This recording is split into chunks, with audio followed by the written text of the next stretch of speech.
What's up, guys? It is October 5, 2025, 9 p.m. And today was my last day of wards, my second block of wards. So tomorrow I start 3 weeks of clinic, and then I'll be back on wards in after that 3 weeks of clinic. Um, but before I kind of leave wards in the back view mirror for the next 3 weeks and focus on clinic, there's some learning issues that I want to talk about, so that I don't forget these things, and maybe it'll help somebody else as well.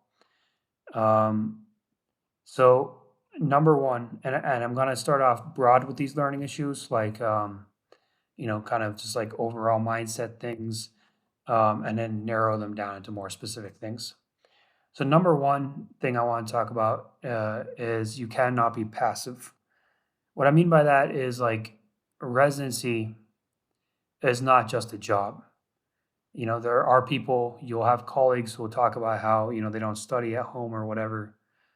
Um, but you need to know yourself. I mean, some people are, naturally more inclined to medicine, than others. Um, but at least for me, if I want to be successful, um, I need to study, in my free time, what little free time I have. Um, and something else I want to say about this is like there's no end goal. I mean, so like in thinking back to medical school and pre-med and stuff like that, in high school even, there was always like I need to memorize this list of facts so I do well on, this exam, this midterm, this, final, this shelf exam. So I can get past US only step one and step two. But really, with residency, the end goal is not necessarily a certain test, even though there are tests which I need to be prepared for, the MICSAP, the, internal medicine boards, as well as the step three exam. But really, the goal is to become the best doctor that I can be. And it's a big learning curve, you know, because really you come out of medical school, to be perfectly honest, knowing nothing. Like you come out with a basic foundation of knowledge, but in terms of how to practice medicine, you don't really know that much coming out of medical school. Um, so the point is, like you always need to be on your game. You always need to be active. Um, Anyways, the reason I started off with this as like my first learning issue is because this block of words has, it started off rough. Like on my first day, I was forgetting to say a lot of things. I was forgetting to like, do a lot of stuff in terms of, presentations, in terms of notes, in terms of, lots of different things. And I was looking dumb, a lot more than I am now, uh, because I just wasn't being active about things. I was being passive. I was just trying to get through the day, make sure I got my note done, make sure I got things done that I need to get done. But that's not how if you do that, you're going to be a bad doctor. And also, you're just not going to make it through residency. So, like I talked about, in my previous video, I got a pretty bad evaluation on my first day of this block. And that evaluation was based on the previous block that had come in, on the first day of this block. But, anyways, my advisor saw that evaluation, and I talked with my advisor a couple of days ago. Not, I talked with my advisor last week, last Wednesday, and basically she told me like in 1 year, in less than 1 year, it's already October. In less than 1 year, you're going to have to be ready to become a senior resident, right? And an evaluation like this one tells me that you're behind your peers, and it makes me worried that you won't be ready to be a senior resident in 1 year. And by senior resident, I mean like a resident who takes care of other residents, right? It's a resident who, instead of having six, seven patients has, all 12 patients, you know. Um, and so, anyways, in 1 year, I need to be a senior resident. And of course, in 3 years, I need to be a full on attending physician, right? Less than 3 years. And so her thing was like, if this is how you're going to continue, then you're going to be reprimanded. Now, she was nice about it, but that's what she was saying. And, it really triggered a mindset shift in me. I mean, first of all, that evaluation triggered a mindset shift in me. And then this one really just reinforced it that you need to get your shit together and really, be on top of things here. You know, um, I'm not just trying to get past certain stepping stones. I'm actually trying to be a good doctor. Um, and I don't want to be that doctor at the end of the day who nobody wants to see because they know that he's just like barely passing by and seems to be making things up as he goes. I don't want to be that doctor. So anyways, that's the number one thing. You have to be active, and study in your free time, yeah, and really, um, I don't know, try to understand everything that you can understand, and actually listen during, you know, didactics, during learning sessions and things like that, because you want to make sure you can absorb as much information as you can to improve your clinical reasoning skills and ultimately become a better doctor. Okay, that doesn't just happen by going through the motions. All right. Okay, so number one, don't be passive. No, and number two, well, I'm not going to count all these learning issues because I have a lot of them. But the next thing is don't compare yourself to others. So, like I said, you're gonna, I have some colleagues who, they don't seem to study at all, and they're always talking about how over the weekend or on their one day off they're going, traveling, to one place or another, doing something or another. They don't really seem to be actively studying, and they're really smart, right? Like during morning reports, when one of the residents is giving a talk and they ask things, there always seems to be one or two residents who just they're on their game. Like what I mean by that, so like for example, last week we had a morning report on what was it, long QT syndrome, and one of my residents just straight up, seemed to like know like the most obscure things. Like the the person presenting was like, "Do you guys know what some causes of long QT syndrome is?" And this dude is just like straight up saying, "Oh, macrolide antibiotics, fluoroquinolones, opioids, um, pretty much, I don't remember, them, but like, I don't know, hyperkalemia, hypocalcemia. I mean, he just, straight up, he just remembers all this stuff, Jervell-Lange syndrome, Romano Ward, so on and so forth. And anyways, um, yeah, I'm getting some texts here, but I'll respond later. The resident who's coming on after me is kind of nervous. What was I talking about? Oh yeah. So anyways, so there's people like that, people who have like 270 step two scores who are, in the same class as you. And you can't compare yourself to those people. Okay. Um, so just to be perfectly frank, let me put it this way. I knew from, back in my high school days, I used to think I was somewhat smart. And then as I progressed through college and especially in medical school, I realized that I'm really not that smart. I'm just a hard worker. And I don't say that to be self-demeaning or anything like that. I say that with pride because I've worked hard to make it to this point in my life.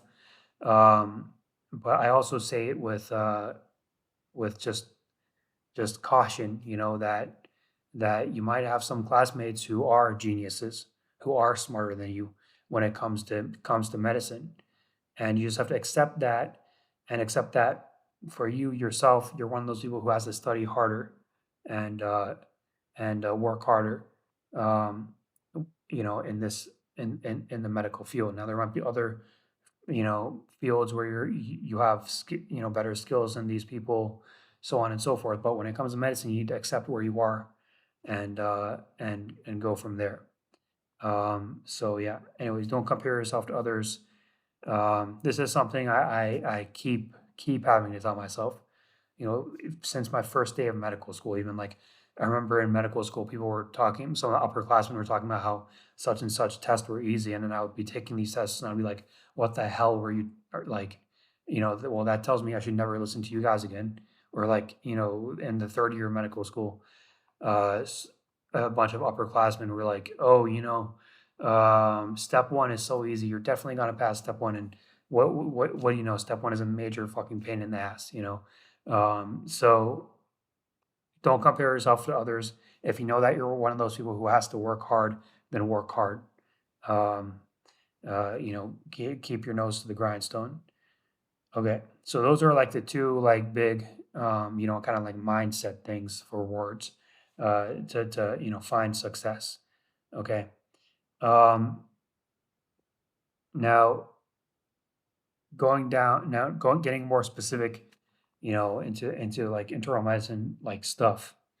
In internal medicine, it's important. Differential diagnosis is like the name of the game. So like when you're presenting, it's really important that you break down problems. So for you know, and what it really comes down to is what I said, in the first place, which is not being passive. So like for example, if you have a patient that you're picking up from a different resident, or there's a patient that who was admitted, overnight, and the resident already wrote a note on them, you have two choices. You can either just copy and paste that note and then read that back to the attending when you're presenting on rounds, or you can really start asking yourself things like, why is this patient hyponatremic? Why does this patient have an AKI? Why does this patient have encephalopathy? So on and so forth, and really break things down. And you can't 100% rely on I don't know, the night team residents note, for example, because with all due respect to the night team resident, you know they they don't have the same information that you have, so their notes not going to be as good, and their priorities are slightly different too. So you always need to be active and really be asking yourself those kinds of questions all the time. And that, unfortunately, that takes longer, and it's kind of a pain in the ass sometimes, but that's the name of the game. And also, if you want to learn, you can't just copy someone else's note. You really have to be asking yourself these questions. So on my first day of wards, there was a patient with hyponatremia, for example, and on rounds, I was like, "Oh, this patient has hyponatremia," and we didn't give him hypertonic saline, but we gave him fluids.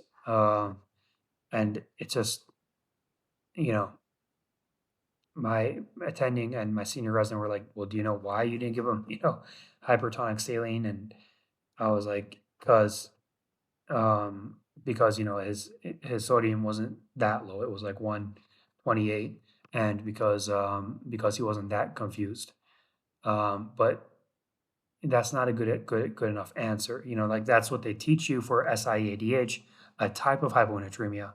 But the fact of the matter is, for the type of hyponatremia that this patient had, which was hypovolemic hyponatremia, uh, what like fluid restriction or hypertonic saline is like never the solution to that, right? Um, uh, so kind of thinking about hyponatremia here.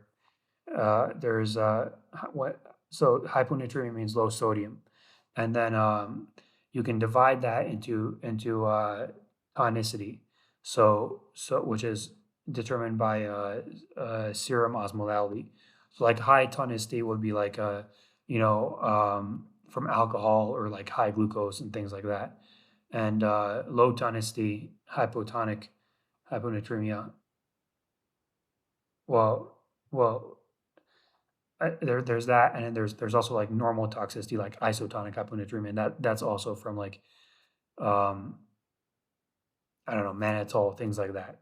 We don't really focus on that, even though I do need to read up on it.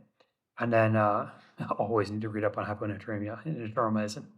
But then like the main subtype of hyponatremia is hypotonic hyponatremia with like low serum osmolality. Um, and then that can be divided into hypovolemic hyponatremia, euvolemic hyponatremia, and hypervolemic hyponatremia. Volemic means volume status. So if a patient is hypervolemic, like they've got edema, swelling, things like that, and their sodium is really low, then their hyponatremia, their low sodium is probably secondary to like something which causes swelling edema, such as heart failure. Um, but then now let's focus on the example I just mentioned to you here. There's euvolemic hyponatremia, where this can be secondary to things like SIADH, like where the brain makes a lot of ADH hormone, which sucks up water into the bloodstream and dilutes it, and it makes you hyponatremic. The treatment for that would be, restricting fluid intake, and if the sodium gets really low and the patient gets encephalopathic, maybe hypertonic saline. But then there's also hypovolemic hyponatremia, where the volume status is low, or like the patient might have had some kind of sickness or something, or any kind of, I don't know, diarrhea or something where the volume status is low. And the reason the patient is hyponatremic is just because they haven't been taking in enough fluids. Um, so the ADH, the hormone responsible for pulling water out of your pee and into your bloodstream, is really high because the body is trying to, keep um, keep water in, and the reason for that is because you're not taking in enough water. So the treatment for hypovolemic hyponatremia is almost the opposite for SIADH. The treatment for hypovolemic hyponatremia is saline or lactate ringer or something to replete your volume. Um, and so for that reason, it's important to know, does the patient have hypovolemic hyponatremia or does the patient have SIADH, right? Are we going to fluid restrict this patient or are we going to give fluids to this patient? So that's why whenever you talk about hyponatremia, it's important to say, is this an acute or chronic, hypotonic or hypertonic, usually hypotonic, acute or chronic hypotonic hyponatremia, hypotonic, and then what kind of volume status. So hypovolemic hyponatremia, for example, or so like that. It's important to be specific. So if you get a patient, next time, I get a patient with hyponatremia, that's something I need to think about. Um, Now the thing is, what's annoying about that is like pretty much they never actually check serum osmolality or all this other shit. Like normally you don't have that kind of stuff. So really, it's this comes down to clinical reasoning. Like if the patient is coming, if the patient has just straight up not been eating or drinking for whatever reason because they're sick or whatever, or because if they had a lot of volume losses, then that's probably hypovolemic hyponatremia. Whereas otherwise, if the clinical gestalt shows that they're on a bunch of they're on like a, I don't know, sertraline or something, then maybe it's like an SIADH, euvolemic hyponatremia. But regardless, hyponatremia talk aside, that's how you need to approach things. Okay, you can't just be on rounds and say this patient has hyponatremia. Okay, that makes you sound like you don't care, like you're just trying to go through the motions. Um, Same thing with like acute kidney injury. Um, Normally, so like every day we look at every patient's labs. So like a BMP, I'll look at the BMP every day. What's the sodium today? What's the creatinine today? What's the BUN today? Creatinine and BUN, if it's up, then you're concerned about, if it's acutely elevated, then you're concerned about, some sort of AKI. And of course, there's like certain criteria for AKI, KDIGO criteria. Like I think it's like 1.5 or something, 1.5 times baseline creatinine, and then like low urine output, things like that. But if you're worried about AKI, you should really ask yourself, what is the differential diagnosis? You shouldn't just tell yourself, right? So then you should be able to say, is it pre-renal? Like for example, let's say a patient is on diuretics and then the next day their creatinine goes up. Well, in that case, maybe it's pre-renal because of volume loss, right? Or is it post-renal? Is it possible that this patient has some sort of obstruction from kidney stones, from cancer, something like that? Or is it intrarenal? Is there some sort of insult to the kidneys? Is the patient on some sort of drug which is insulting the kidneys? You know, could it be acute tubular necrosis, interstitial nephritis, so on and so forth? Um, could it be something else? You know, could it be if the patient has underlying kidney disease, can it be like a hepatorenal syndrome? Can it be a cardiorenal syndrome? These are things you need to think about. You can't just say, oh, the patient has an AKI.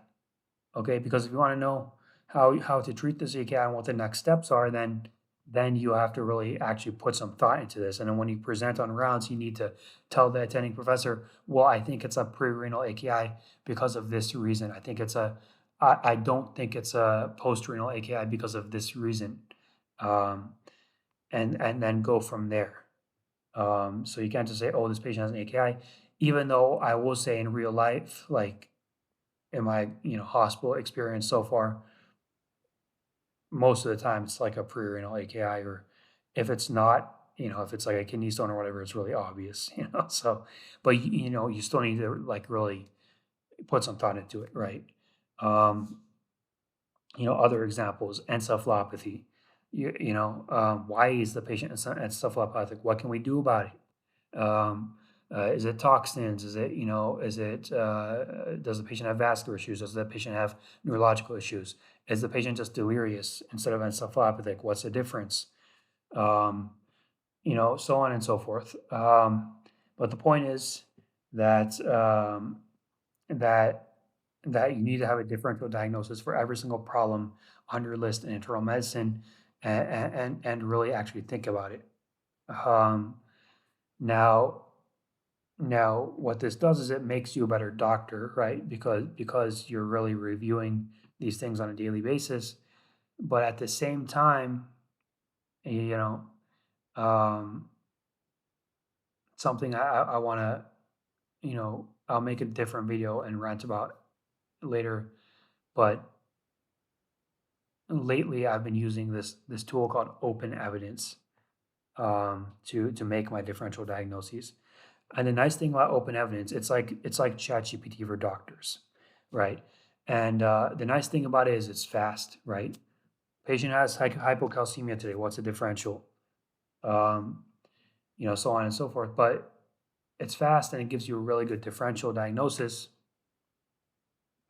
But it's also kind of scary how it's doing the thinking for us. And then there's also different thoughts about, okay,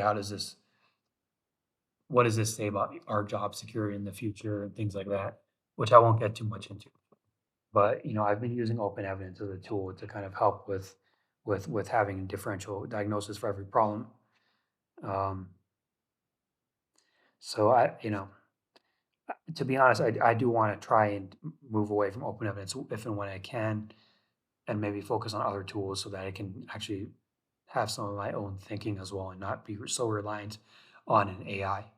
Um, because I think that also negatively impacts my learning.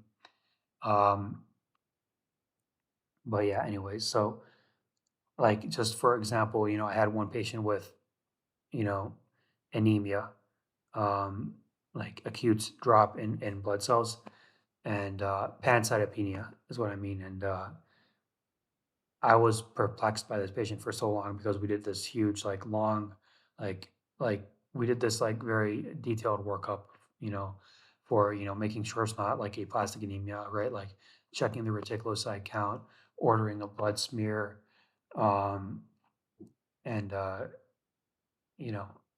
things, ordering an iron panel, um, ordering ferritin, ordering lactate and stuff like that to make sure it's not lactate dehydrogenase and things like that to make sure it's not hemolytic. We did this extensive workup on this patient's over his pancytopenia, which seemed to happen overnight, and then I was perplexed because all of the workup was basically unremarkable. Patient's not hemolytic, the patient's not does not have aplastic anemia, the patient does not have iron deficiency anemia. Maybe the patient has some underlying anemia of chronic disease, but that does not explain, the pancytopenia. Um, so then, I remember consulting, typing in her case into Open Evidence at night, and Open Evidence was like, well, look, this patient has This patient's symptoms suggest that there might be some splenic sequestration going on. Um, and I was just like, dang, I never thought about that, but that makes a lot of sense. And so I don't know, it's scary, to some extent how much like to some extent how open evidence is smarter than doctors. I mean, I don't know, because what it came down to is we did we what it came down to was like this patient probably has some sequestration, and then also the patient's like chronically pancytopenic, but they were like their blood was concentrated on emission because they weren't eating or drinking anything. Um, but anyways, uh, kind of coming off of that, I want to talk about how it's important to be thorough, right? So, like for example, I just talked about how this patient, we thought they might have a splenic sequestration, right? Um, and if I had actually done, I was kicking myself like right after I had seen that open evidence, like look, did that research, because I was like, if you had actually done a real physical exam instead of just barely touching their abdomen and asking if it hurts, maybe you would have felt some splenomegaly, and so this is stuff that in we learned in medical school, in like the first year of medical school, like physical exam skills were really emphasized, but slowly but surely my physical exam skills have dwindled. So it's just a reminder to myself and anyone else watching this video that physical exam skills are important. And if you have the time, it's not that hard to, make sure you listen to the heart and lungs and you know, do what's pertinent. Like if the patient has a history of cirrhosis or other abdominal problems, then maybe you should check for hepatosplenomegaly, enlarged liver, enlarged spleen, things like that. So be thorough, and also don't completely push away the importance of the physical exam, because it does have some importance. Um, So yeah, or like for example, if a patient comes in with osteomyelitis, you need to make sure that you actually do a physical exam and feel that area where you think there might be osteomyelitis, because you want to make sure there's no crepitus, there's no severe like tenderness palpation, things like that, things which might make you think about perhaps like a neck fash or something like that, necrotizing fasciitis, something like that. So being thorough is my next learning issue. Um, okay, so these are like big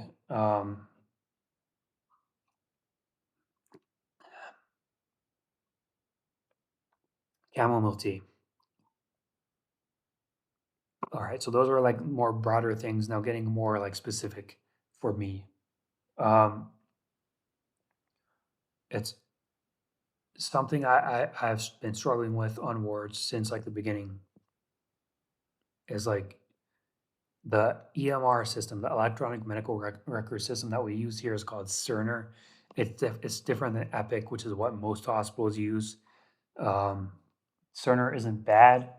I mean, it's like it's what the VA is going to become eventually, and it's it's not bad. Okay, it could be worse, and I do like certain things about Cerner, like how well it's integrated with my phone and things like that. But regardless, um, it's a weird EMR to get used to, and there's certain things you want to look at every single day on pre-rounds before starting rounds.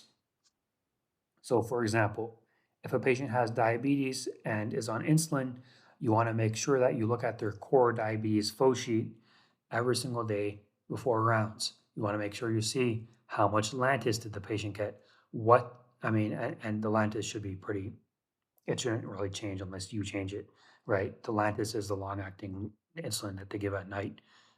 So it's like that should be stable. You're the one that changes that. But anyways, but you want to see like, okay, so what was their morning glucose, right? Because the morning glucose is the one that's most affected by that long-acting insulin. And then you want to see what was their glucose after meals. And then you want to see what the correction was, like how much aspart, how much short-acting insulin was added to this patient's meals, um, as correction, you know. And you want to say that on rounds every single day. So there was multiple occasions, during my first week where the attending physician was like, okay, how much insulin did they use? And I'm just like, I didn't look at that. It's just look at that. It's not that hard. Um, Something else, I always forget is or like if a patient is on a pump, for example, like a PCA pump, like a pain pump, you want to make sure you check how much did they take, right? How many times did they press the pain pump, and how much medication was given. Um, you know, Something else about while we're talking about this, uh, system is like every single day you want to make sure you look at the MAR summary, the medication administration record. I don't know if that's what it stands for, but you want to look at the tab on Cerner that shows like exactly what stuff was administered, how much they received, things like that, because the orders and the notes aren't always accurate. So, um, so that's talking about Cerner. Now, a few more notes, um, and the scattered learning issues I have here. Um, and this is going to be kind of random, but if there's a patient who has like a, I don't know, gastric outlet obstruction or like other problems where they other abdominal problems, like I said before, you want to make sure you actually do a good physical exam, not just lightly touch the abdomen, but really, I don't know, like make sure you do that. You first you do light palpation, then you do deep palpation. That maybe you check for like hepatosplenomegaly. Maybe you do like a a Rothschild sign or something or whatever. You want to make sure you do that. Now, obviously, if you have low suspicion for appendicitis, you shouldn't be doing like Rothschild sign and stuff because we are busy people. We don't have time to do all of the shit. But you get my point. Um, anyways, something else about the abdominal exam is like, when you auscultate for bowel sounds, you don't always hear bowel sounds, right? And technically, but you can't write that bowel sounds are decreased or that you can't hear bowel sounds because technically you're supposed to listen for like 10 minutes, right? To be able to say that there's no bowel sounds. So a hack for this is like asking if they've been passing gas. That's also kind of good to know because I'm not going to stand there listening for 10 minutes. um, so, if they haven't been passing gas, then you might be worried about some sort of obstruction. Um, so yeah, um, we have a special type of like presentation here at my residency, which I didn't have in my previous residency, which is for discharging patients. Instead of doing the SOAP format, we do like a DDE map format, which is disposition, diagnoses, equipment, medications, appointments, and pending. And anyways, you need to be prepared if a patient is being if you think that a patient might be discharged today, then you need to be prepared to go through that DDE map presentation protocol. So, for example, you need to say disposition is home, or disposition is hospice, or disposition is skilled nursing facility, and you need to make sure that on Cerner you have it set up in a way that you can see the notes from physical therapy, PTOT, physical therapy and occupational therapy and whatever, where you'll see where the patient is going to be placed, or you can see the care management notes or whatever. Because on my first week on wards, I was struggling with that too. I didn't have Cerner set up in the right way to see those notes, and that was also embarrassing because then the attending would see things that I wouldn't see. Um, so, that's important, and anyway, so you need to know, like, actually know what the disposition is. You can't just say, oh, the patient's going home, you know. And diagnoses, when you're doing this presentation, you need to make sure you really go through every single diagnosis that the patient has during the presentation. And you need to make sure for medications, you really need to, before rounds start, you need to look through their all their medications that they've been taking at home and the new medications that were started in the hospital. And you need to decide, are we going to continue these medications when the patient leaves as an outpatient? Are we going to add new medications? Are we going to stop medications that the patient was taking previously? You need to have all this planned out before presenting this patient who's going to discharge on rounds.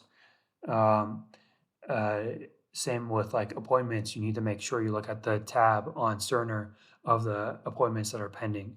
Um, you need to um, for pending, you need to see, is anything pending? Maybe there's a blood culture that's only on day 3, so technically that's pending. Maybe there's some labs that you sent out to like the Mayo Clinic or some other place. Maybe those you need to know that, be aware of that, and let the attending and the senior know that those are pending. So that's how the presentation format works on discharge days, and you need to be prepared for that. Um, because you can't just make stuff up, obviously. Okay. And then just some like random learning issues that I noted. Um, if a patient has high LDH, um, that's not just from hemolysis, and that doesn't necessarily mean sepsis. Patients with cancer also have high LDH, at baseline. So it's good to know. Um, and yeah, when you're looking at EKGs, which I'm really bad at, um, you should know that leads 1 and AVL are linked. And then also for STEMI, you need to have it in like 2 contiguous leads. Because I had an interesting talk on acute coronary syndrome where there was obviously ST elevations, but he was like, it needs to be in 2 consecutive leads for it to be an MI. It's like, oh, I didn't know that, but whatever.